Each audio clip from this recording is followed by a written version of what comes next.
ஆமென். இந்த காலை வேளையிலும் நம்முடைய தியானத்திற்காக ஆண்டவருடைய சமூகத்திலே ஆண்டவர் கொடுக்கிற வார்த்தை 1 தெசலோனிக்கேயர் 5வது அதிகாரம் 18வது வசனத்தை நாம் எடுத்துக்கொள்வோம். 1 தெசலோனிக்கேயர் 5வது அதிகாரம் 18வது வசனம். எல்லாவற்றிலேயும் ஸ்தோத்திரம் செய்யுங்கள், அப்படி செய்வதே கிறிஸ்து இயேசுவுக்குள் உங்களை குறித்து தேவனுடைய சித்தமாய் இருக்கிறது. எல்லாவற்றிலேயும் ஸ்தோத்திரம் செய்யுங்கள், இப்படி செய்வதை கிறிஸ்து இயேசுவுக்குள் உங்களை குறித்து தேவனுடைய சித்தமாய் இருக்கிறது. ஆண்டவர் இந்த காலை வேளையில் நமக்கு கொடுக்கிற ஒரு முக்கியமான ஆலோசனை, எல்லாவற்றிலேயும் ஸ்தோத்திரம் செலுத்துகிறார். எல்லாவற்றிலேயும் ஸ்தோத்திரம் செலுத்தலாமா? அப்படிதான் செய்ய வேண்டும். சில நேரத்திலே நம்முடைய வாழ்க்கையிலே நமக்கு பிடித்தமான காரியங்கள் நடக்கும்போது நம்ம ஸ்தோத்திரம் பண்ணுகிறோம், அது இயற்கையான விஷயம்.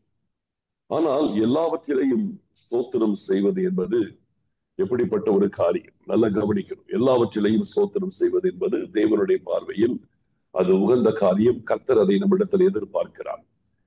இப்படி எல்லாவற்றிலையும் ஸ்தோத்திரம் செய்யலாம் இல்லையா? இப்போ நம்முடைய வாழ்க்கையிலே பார்க்கும் பொழுது சில விஷயங்கள் நாம் விரும்பத்தக்கதாக இருக்கும், சில விஷயங்கள் நமக்கு விரும்பத்தகாததாக இருக்கும். நமக்கு அந்த நேரத்திலே சில மன உளைச்சலை ஏற்படுத்தும், வேதனைகளை ஏற்படுத்தும். வாழ்க்கையில என்னைக்குமே எல்லாமே நமக்கு பிடிச்ச மாதிரி சந்தோஷமாவே இருக்கும் சொல்ல முடியாது. சில விஷயங்கள் வேற மாதிரி இருக்கும். ஆனால் எல்லாவற்றையும் கர்த்தர் நன்மைக்கு ஏதுவாக செய்கிறார். ஏன்னா வேதம் நமக்கு சொல்லுகிறது, அன்றையும் உங்களுடைய தீர்மானத்தின்படி அழைக்கப்பட்டு கர்த்தரிடத்தில் அன்பு கூறுகிறவர்களுக்கு சகலமும் நன்மைக்கு ஏதுவாய் நடக்கிறது என்று ரோமர் 8ஆம் அதிகாரம் 28ஆம் வசனம் சொல்லுகிறது. நாம் அன்றையும் அவருடைய தீர்மானத்தின்படி நாம் அழைக்கப்பட்டவர்கள், கர்த்தரிடத்திலே நாம் அன்பு கூறுகிறவர்கள். ஆகையால் நம்முடைய வாழ்க்கையிலே சகலமும் எல்லாமே நம்முடைய நன்மைக்கு எதுவாகத்தான் நடக்கிறது. சில நேரத்தில் நமக்கு அது தீமையை போல தெரியும், ஆனால் தேவன் அதை நன்மையாக முடிய பண்ணுவார்.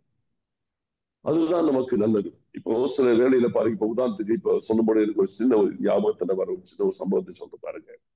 சமீபத்துல பாத்தீங்கன்னா அகமதாபாத்ல ஒரு விமான விபத்து நடந்துச்சு இல்லையா? விமான விபத்து நடந்து 247 பேர் இறந்திருக்கிறார்கள் இல்லையா? 247 பேர் இறந்தாங்க. அதிலே ஒருத்தர் அதிசயமாய் விபத்திலே இருந்து தப்பினார். ஒரே ஒருத்தர் மட்டும் அதுல தப்பிச்சிருக்கிறார். அது அதிசயமான விஷயம். இன்னொரு பெண், அவங்க டிராபிக்ல லேட் ஆகி அந்த விமானத்தை தவற விட்டுட்டாங்க. ரைட் டைம்ல ஏர்போர்ட்டுக்கு வர முடியாமல் தவற விட்டுட்டு அந்த ஃபிளைட்டை மிஸ் பண்ணி கடைசியில உயிர் படைச்சாங்க. இப்ப அந்த பெண்ணை கொஞ்சம் யோசிச்சு பாருங்களேன். அவங்க வீட்டை விட்டு கிளம்பி வரும்போது டிராபிக் ஹெவியா இருந்திருக்குது ரோட்ல. அவங்க நினைக்கல, அவங்க நினைச்சா கரெக்டா போய் ஃபிளைட் ஏறிடலான்னு கிளம்பினாங்க. ஆனா அன்னைக்கு பார்த்து பயங்கர டிராபிக். அவங்க எவ்வளவு டென்ஷன் ஆயிருப்பாங்க யோசிச்சு பாருங்க. டென்ஷன் ஆயிருப்பாங்க. சில நேரத்தில் நிறைய நடக்கும். இப்ப நமக்கு கூட எனக்கு பல இடத்துல நடக்கும். எங்கேயாவது வெளியில ஊர் மீட்டிங் போயிட்டு கிளம்பி வரும்போது திடீர்னு அவசரமா ட்ரெயின் பிடிக்க போவோம், ஏதோ ஒரு இதுக்காக ஃபாஸ்டா வந்துட்டு இருப்போம். அந்த நேரம் பார்த்து பயங்கரமா டிராபிக் வரும். அப்ப அந்த டிராபிக் வரும்போது ரொம்ப டென்ஷன். ஐயோ, இன்னும் 10 நிமிஷம் தான் இருக்கு, நம்ம அவ்வளவு தூரம் போய் சேரணுமே, எல்லா இடத்துலயும் எவ்வளவு ரோடு பிளாக் ஆகி கிடக்கும், நமக்கு அப்படியே டென்ஷன் ஆகும். சில நேரத்துல அது நமக்கு ரொம்ப கஷ்டமா இருக்கும். அதை மிஸ் பண்ணிட்டு அடுத்து நமக்கு ரொம்ப காம்ப்ளிகேட் ஆயிடும் எல்லாமே. அப்போ நம்ம அந்த சூழ்நிலையில வரும்போது நமக்கு டென்ஷன் ஆகும். ஏன் இது இப்படி மாட்டிட்டுமே, இந்த டிராபிக்ல மாட்டிட்டேன். அந்த பெண் எவ்வளவு மன உளைச்சல் அடைஞ்சிருப்பாங்க அந்த டிராபிக்ல மாட்டும் போது. கடைசியில எப்படி அடிச்சு பிடிச்சு சேரலாம்னு சொல்லிட்டு ஏர்போர்ட் சேர்ந்திருப்பாங்க. சேர்ந்த உடனே ஃபிளைட் கிளம்பிடுச்சுன்னு சொல்லியிருப்பாங்க இல்லையா? எல்லாமே முடிச்சு ஃபைனலா எல்லாம் செக் பண்ணி வச்சு முடிஞ்சிருச்சு, ஃபிளைட் கிளம்பிடுச்சுன்னு இருப்பாங்க. அப்ப அவங்களுக்கு எவ்வளவு ஒரு மனவேதனையா இருக்கும். இந்த நேரத்தில் இவ்வளவு கஷ்டப்பட்டு நம்ம அந்த டிராபிக்கை தாண்டி எப்படியும் சேர்ந்தாலும் கடைசியில ஃபிளைட் போயிடுச்சே அப்படின்னு ஃபீல் பண்ணியிருப்பாங்க. ரொம்ப கஷ்டப்பட்டு இருப்பாங்க. ஆனா அடுத்த சில நிமிஷங்கள் அவர் கேட்ட செய்தி அப்புறம் அவங்களுக்கு புரிஞ்சிருக்கும், ஏன் இந்த இடத்துல டிராபிக் நமக்கு பிளாக் ஆனது நமக்கு எவ்வளவு பெரிய ஒரு நன்மை. போலதான் நம்ம லைஃப்ல சில நேரத்திலே சில சம்பவங்கள் நடக்கும்போது நமக்கு கஷ்டமா இருக்கும். ஏன் இப்படி நடக்குது?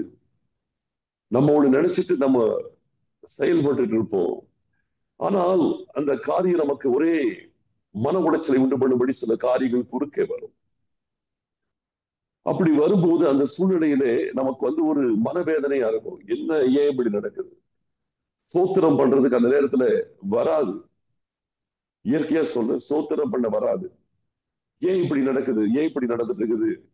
ஏன் இந்த தடை வருதுன்னு சொல்லி நம்ம அந்த நேரத்துல போராடுவோம். ஆனால் ஆண்டவர் எல்லாவற்றையும் நன்மைக்கு ஏதுவாய் செய்வார். வேதத்திலே நீங்க யோசிச்சு பாருங்களேன். இப்ப யவீர் இருக்கிறாரு. அவருக்கு 12 வயதுள்ள ஒரே குமாரத்தி என்று சொல்லி லூக்கா 8:41 சொல்லுகிறது. அவள் மரண அவஸ்தையாக இருந்தபடியால் தன் வீட்டுக்கு வந்து அவள் மேல் கைகளை வைத்து அவளை சுகமாக்க வேண்டும் என்று கேட்கிறார். போகிற வழியில இயேசு கிறிஸ்து சரி அந்த அழைப்பை ஏற்றுக்கொண்டு யவீர் வீட்டுக்கு போறாரு. போகிற வழியிலே அங்கே பார்க்கும் பொழுது 12 வருடம் பெரும்பாடு உள்ள ஒரு ஸ்திரீ வந்து அவருடைய இயேசு கிறிஸ்துவின் வஸ்திரத்தை தொட்டு சுகமடைந்து அந்த இடத்துல ஒரு தாமதமாகிறது. இயேசு கிறிஸ்து என்னை தொட்டது யாருங்கிறாரு. சீஷர்கள் சொல்றாங்க, திரளாளர்கள் கொண்டு போய் நெருக்கி கொண்டிருக்க என்னை தொட்டது யார் என்று எப்படி கேட்கிறீர்? நாங்க இல்லை, என்னை ஒருவர் தொட்டது உண்டுகிறாரு. இப்படி அந்த இடத்துல ஒரு காலதாமதம் சம்பவிக்கிறது. அந்த காலதாமதத்திலே ஆண்டவர் அமைதியா இருக்கிறார். அவர் யவீருவின் அவசரத்தை புரிஞ்சிட்ட மாதிரியே தெரியல. யவீருக்கு எப்படி இருக்கும் யோசிப்பாங்க. இந்த பெண் தான் இப்படி இந்த இடத்துல வந்தாலும் இயேசு கிறிஸ்துக்கு என் பிரச்சனை தெரியலையா? என்னுடைய துடிப்பு தெரியலையா? என் மகளை நான் காப்பாற்றணும் எவ்வளவு தவிக்கிறேன்னு அது அவருக்கு தெரியலையா? அவன் உள்ளத்துல எவ்வளவு ஒரு கேள்வி வந்திருக்கும். ஆனாலும் கூட ஆண்டவர் போறார். தாமதத்தை ஏற்றுக்கொள்ளுகிறார், தாமதத்துக்கு அனுமதிக்கிறார். ஆனாலும் வீட்டுக்கு போகும்போது கர்த்தர் பெரிய காரியத்தை செய்கிறார். சுகமாக்குவதை விட மரணத்தில் இருந்த பிள்ளை உயிரோடு எழுப்பி கொடுத்து தேவ நாமம் இன்னும் விசேஷமாய் மகிமைப்படுகிறது. இப்படிதான் சில நேரத்தில் நம்முடைய வாழ்க்கையில பாத்தீங்கன்னா சில விஷயங்கள் நாம் விரும்பத்தகாததா இருக்கும். ஆனால் எதுவுமே நன்மைக்கு எதுவாகத்தான் இருக்கும். ஆண்டவர் ஒரு காரியத்தை தாமதப்படுத்துகிறார் என்றால் அது நமக்கு நன்மையா இருக்கும். ஒரு பிரச்சனை நம்முடைய வாழ்க்கையில வருகிறது என்றால் அது நமக்கு நன்மையா இருக்கும். சில நேரத்துல சில உங்களை வேதனைப்படுத்துவாங்க, சில கஷ்டப்படுத்துவாங்க, ஏதாவது ஒரு சம்பவம் நடக்கும். அந்த நேரத்தில் நம்ம சோர்ந்து போக கூடாது. அது நமக்கு நன்மைக்கு எதுவாக இருக்கும். புரியுது? அதுவும் நமக்கு நன்மைக்கு எதுவாகத்தான் இருக்கும். ஆண்டவர் நம்முடைய வாழ்க்கையிலே அதன் மூலமாக நமக்கு பொறுமையை கற்றுக் கொடுப்பார். அதன் மூலமா நமக்கு ஜெபிக்க கற்றுக் கொடுப்பார். அதன் மூலமாய் அவரை சார்ந்து கொள்ள கற்றுக் கொடுப்பார். அதன் மூலமாய் அவரை விசுவாசிக்க கற்றுக் கொடுப்பார். ஏதாவது ஒன்றை கர்த்தர் செய்வார். அதன் மூலமாக நம்முடைய வாழ்க்கையில் ஏதோ ஒன்று நடக்கும். அப்ப ஆண்டவர் நம்முடைய வாழ்க்கையிலே எதை செய்தாலும் அதில் ஒரு நன்மை இருக்கும். சிலர் உங்களை நிந்திப்பாங்க, சிலர் உங்களை வேதனைப்படுத்துவாங்க, சிலர் உங்களை கைவிடுவாங்க, சிலர் உங்களை புறக்கணிப்பாங்க. ஏன் இப்படி நடக்குது? நான் என்ன பண்ணேன்? நான் என்ன உங்களுக்கு துரோகம் பண்ணேன்?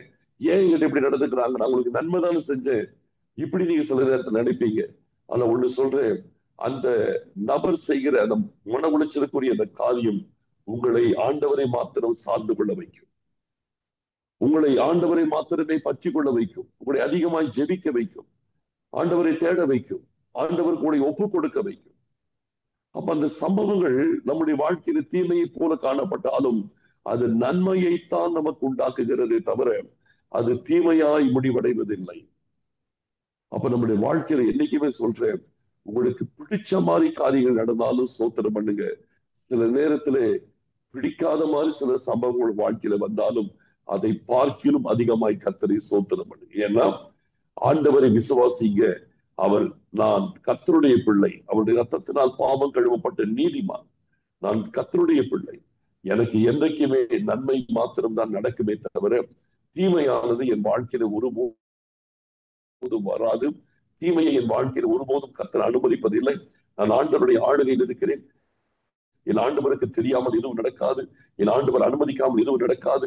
என் ஆண்டவர் அனுமதித்தால் ஏதோ ஒரு நன்மைக்கு ஏதுவாகத்தான் அனுமதிக்கிறாரே தவிர மற்றபடி அவர் என் வாழ்க்கையில எந்த காரியத்தையும் அனுமதிப்பதில்லை. அவர் எனக்கு செய்கிற அத்தனையும் என் நன்மைக்காக மாத்திரமே செய்கிறார் என்கிற அந்த தெளிவு நமக்குள் எப்பொழுதும் இருக்க வேண்டும். அந்த மனத்தெளிவு தான் நம்முடைய வாழ்க்கையிலே ஆண்டவர் பெரிய காரியங்களை செய்வதற்கு நம்மை தொடர்ந்து வழி நடத்துகிறது. அந்த மனத்தெளிவு உங்களுக்குள் வரும்போது உங்கள் மனமழிவாகாதபடிக்கு கர்த்தர் உங்களை காத்துக் கொள்வார். உங்கள் இருதயத்தில் தேவ சமாதானத்தை நீங்கள் காத்துக் கொள்வீர்கள். நீங்கள் தேவ பிரசன்னத்தை காத்துக் கொள்வீர்கள். உங்கள் விசுவாசத்தை காத்துக் கொள்வீர்கள். அந்த இடத்துல ஆண்டவர் அற்புதம் செய்கிறீர்கள் பார்ப்பீர்கள். அதனாலதான் சொல்றேன், எல்லாவற்றிலையும் உங்க வாழ்க்கையில இப்ப நீங்க பாருங்க, சந்தோஷம்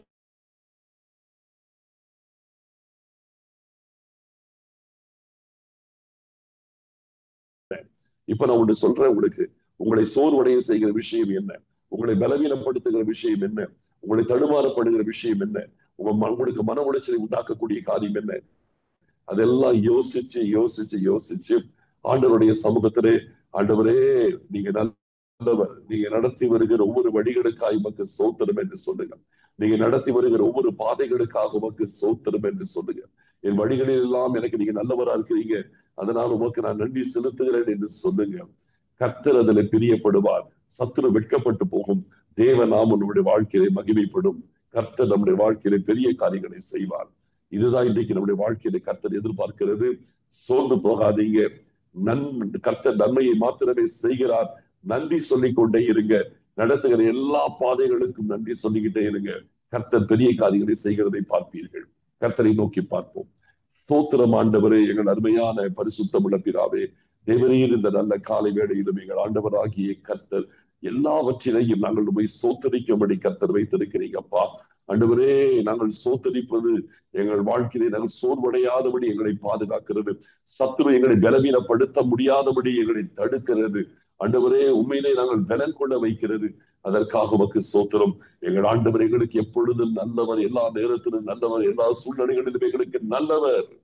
இதை நாங்கள் எப்பொழுதும் ருசித்துக் கொண்டே இருக்க கர்த்தர் கிருபை செய்வதற்காக ஸ்தோத்திரம். எங்களை தாழ்த்தி அர்ப்பணிக்கிறோம். இந்த அனுபவமுடைய பிள்ளைகளின் வாழ்நாள் எல்லாம் இருக்கட்டும்.